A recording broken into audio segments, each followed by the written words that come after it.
Good evening. Thanks for joining us for KREM 2 News 10 at 10, where we give you more news in less time. Let's get started.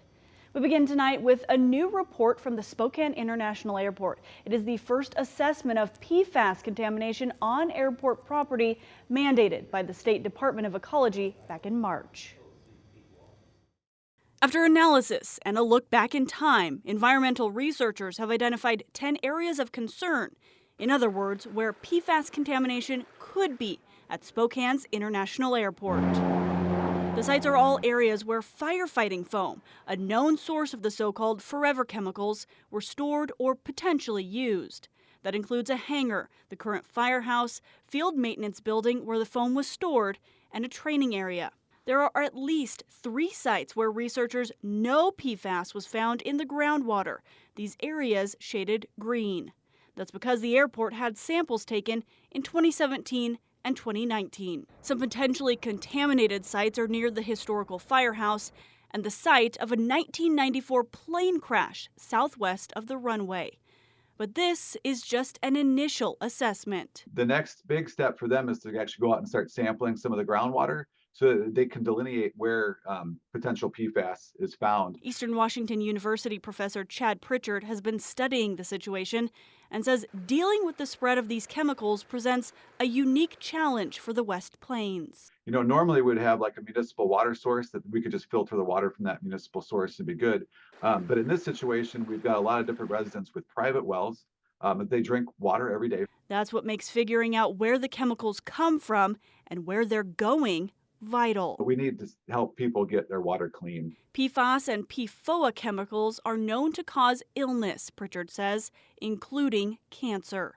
For now, the immediate goal is to test as many private wells as possible and provide filtration systems. Yeah, this is going to be a long time coming, so to speak. There's going to be a lot of years for us to figure out exactly where all this is and try to how to fix it. As for the airport, it is now on deadline. It must submit a draft of its plan to investigate and analyze water samples to the Department of Ecology by next week. Now to an update on that gas station explosion in Idaho. The state fire marshal confirms 2 people are dead, their bodies recovered from the rubble in Cardiff. It is believed they were both inside the building when a fuel tanker exploded. 2 people who survived the explosion are employees at the station. They were both airlifted to a Seattle hospital in critical condition. The fire marshal says the cause of the explosion is still under investigation, and it could take several weeks to determine exactly what happened. In Kootenai County, the Northern Lake Fire District is asking November voters to approve a new 2-year replacement levy. The proposed tax would increase the department's budget by $3.5 million. If approved, it would add up to $94 per $100,000 of taxable assessed value per year. This would replace the existing levy set to expire next September. The fire district says the money would allow them to reduce response times and improve firefighter safety.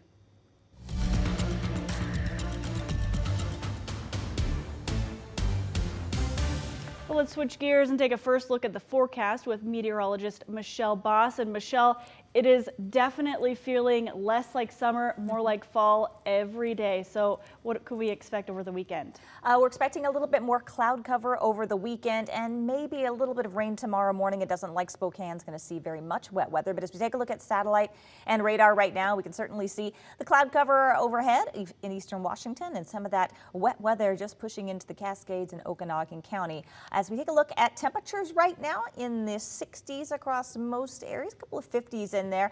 Temperatures will actually stay seasonably mild over the weekend in the lower 70s, a little bit below average, but again, we just won't have as much sunshine as we had today. So a few sprinkles possible early tomorrow morning, but otherwise mostly cloudy skies for the rest of the day. We're looking at highs in the lower 70s. Looks like we're going to keep the clouds around on Sunday, but the chances of rain are even less with a high of around 70. Now to Night Beat with a quick look at the day's top stories. More than 33,000 Boeing union workers are now on strike after overwhelmingly rejecting a contract offer that includes machinists in Moses Lake.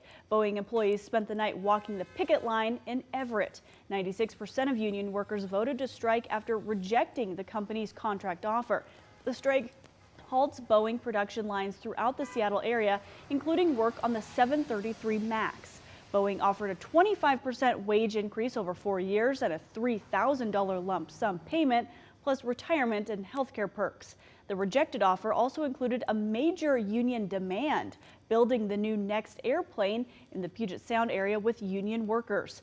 But those workers want to see a 40% raise and a return of pensions, which the company says is a no-go. We're just trying to make a living, and we're hoping that Boeing sees that and comes to an agreement with us. Now, Boeing has already seen major setbacks this year, including that mid-air panel blowout on one of its passenger jets, its troubled Starliner trip to space. The company now risks losing up to $1 billion a week as long as this strike continues. Boar's Head Meats is closing the Virginia plant that produced deli meat tied to a deadly listeria outbreak. The move is part of several changes made following what Boar's Head called a, quote, dark moment in the company's history. A U.S. Department of Ag inspection found major deficiencies with the plant's physical conditions. Boar's Head will also permanently discontinue sales of liverwurst after an investigation found its production process was the root cause of that listeria contamination. A shocking animal attack on the west side of Washington. A river otter attacked a mother and child on a dock at the Bremerton Marina. The State Department of Fish and Wildlife says the otter dragged the child underwater and attacked the mother as she tried to pull him out.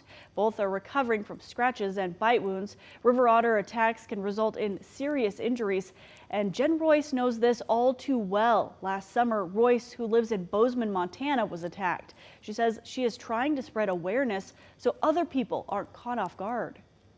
Luckily, it didn't get my eye, but it was just very close. It bit through my nose. Hopefully, if someone learns something from my story that helps prevent this in the future, then I feel like that's why I'm still here. Attacks like this are rare, WDFW says. Only 6 have been reported in Washington over the last decade. But the small animals can cause serious damage, so the department advises you avoid getting too close. And that was your Night Beat. To learn more about any of these stories, just head to our website, KREM.com.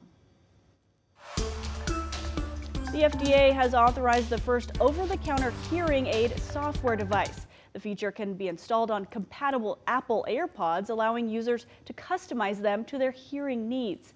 It's currently approved for people 18 years or older with mild to moderate hearing impairment. And football fans, Apple Cup is tomorrow. The big game between Washington State University and the University of Washington is happening in Seattle, and it will result in the first loss this season for one of the two undefeated teams. You may remember last year's game was a close one. It came down to a Huskies field goal. UW are 5-point favorites going into the game, but you never know when it comes to a rivalry. It may be the earliest Apple Cup in its century-spanning history. Traditionally, it has been played after Thanksgiving. The Cougs and Huskies will meet on the Seattle Seahawks home turf at Lumen Field. So here are a couple things you need to know about this year's matchup.